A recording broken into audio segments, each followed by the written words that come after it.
Applying for citizenship or permanent residency, or as we know as PR in Singapore, can feel complicated. Different forms, timelines, requirements. It's easy to feel lost. But the truth is, if you understand the steps and what ICA looks for, the process becomes much more manageable.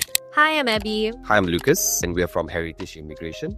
So the first question, what's the main differences between Singapore PR and Singapore citizenship? In general, PR gives you the right to live, work, and study in Singapore long term. It comes with stability, education, healthcare, and eventually you get access to subsidized housing. But you still get to maintain your original nationality, and some restrictions remain. You can't run for political office and automatically enjoy the same benefits as citizens. So citizenship is when you do full commitment. You have to renounce your previous nationality to get the full spectrum of rights. So that's voting, the passport, which is highly priced, priority in housing, education, and retirement benefits. So it's deeper integration in the Singapore society and often carries a lot more heavy expectations. Alright, so next question. PR and citizenship application timeline and process. For stage 1, preparation normally takes around 1 or 3 months. And you will need to, of course, we will actually collect the documents, draft the cover letters, and consolidate all the personal, professional, and family information. Stage 2, we will actually work on the applications that are filled online through ICA system. And of course, on the third stage, we will then enter the waiting game, where typically it takes around 6 to 12 months to hear the results. Through some cases, we've seen some cases even stretch even longer to a year. During this time, ICA conducts internal assessments across various criteria such as professional, economic contributions, family profile, and integration. So,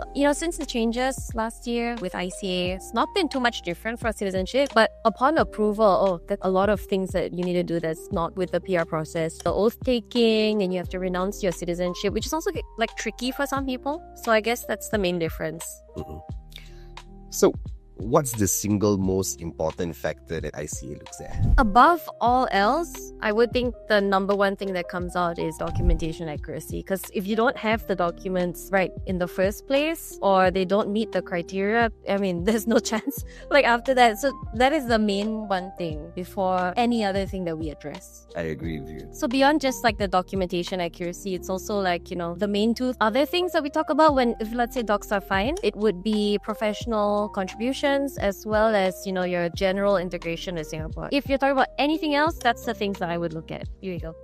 Okay, essential documents to prepare. What are they? Before you even start, you should have certain documents ready. For Singapore PR, you will be, of course, your passport, your work pass details, your education certificates, employment records like your employment letters, pay slips, your IRAS tax statements, and even your marriage certificate, birth certificate if you're applying as a family, and of course, supporting documents like community involvement and such. For citizenship, it's all the plus details, tax record of several years, proof of property ownership. If you do have any records of local investments, CPF statements, and evidence of community engagement and voluntary contributions. So I think if you're pressed for time, the main thing that you need is the 7 core documents. For citizenship, I think it does add value to include more things about your ownership because, once you get a PR status, most people buy their houses or they maybe buy a car, something like that. And those kind of assets, we do encourage people to include just, for disclosure. Basically prove that you have integrated in our society. Yeah. In a sense that you've established rootedness here. Yeah, so we call that financial rootedness.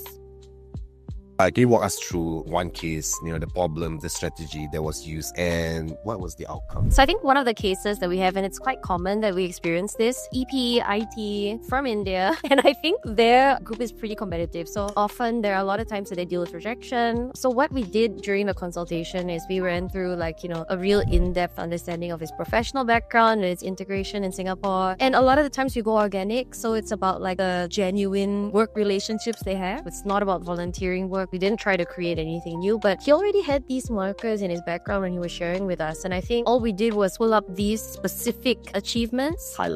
We highlighted it. And thankfully, his kid was in an MOE school. That kind of adds to it sometimes. So we leaned on that. We built a little bit of narrative around the testimonials, but all of it was factual. He already had these things. All we did was bring it out. At the end of the day, I think he had 4 rejections before us, wasn't it? And then when we did his application, it took a while. 4 months and he got his good news. when should someone consider applying, and does this process have a right time? Well, timing is definitely key, but when it comes to Singapore PR, it usually bids after 2 to 3 years of work tax contributions. Early application often fail because the application hasn't built enough presence or stability to show an ICA. For citizenship, generally I'll wait for at least 2 to 3 years as a permanent resident because ICA wants to see stability, consistency, and long-term commitment. Yeah. Rushing early may hurt your chances. Again, you want to establish your roots here. In general, I think when you apply for citizenship, you do need to have 2 years as a PR first, and then you can try afterwards. So Abby, what are the small changes that someone can make in 6 to 12 months before applying for Singapore PR to improve their chances? I think the more organic, the better. So if there's anything that you were already planning to do, like, the course that you've been thinking of doing for like the last 6 months, you want to upskill, maybe an offer that you were given, go and take it. Like, I think those kind of things do help leading up to the application. But of course, don't force don't force anything new into it if it's too much. It has to be as organically as possible. I think for me, I tend to like to press towards more into the professional side of it, in a sense getting into more professional memberships or professional clubs, picking on more causes that can actually add value in their professional background also. And for us, we like to try to steer towards representing like an industry leader. So I think in general, just think about it this way: whatever you think would help you integrate into Singapore better, with or without the PR, if you love those things, go ahead and do them, get active in something, and I think that could add to an application. So for Singapore PR, you can just go back to the basics, like file your taxes on time to show your economical contributions, maintain stability employment, and avoid unnecessary job hopping. Update your family documents such as marriage and birth documents, and participate in low barrier integration activities like community groups or volunteering. Basically what we spoke just now. How recent policies updates affect applicants?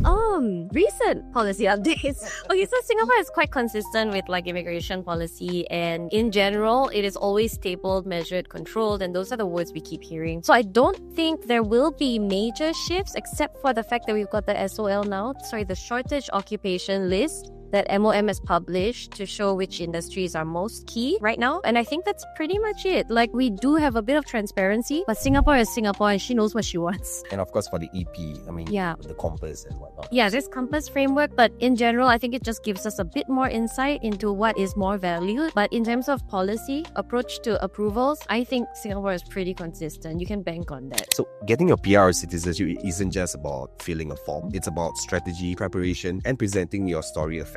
If you focus on the right documents, timing, and genuine integration, you'll give yourself the best chance at success. Once again, I'm Lucas. And I'm Abby. And we are from Heritage Immigration. So if you want simple and practical insights about becoming a Singapore PR or citizen, please like, share, and subscribe.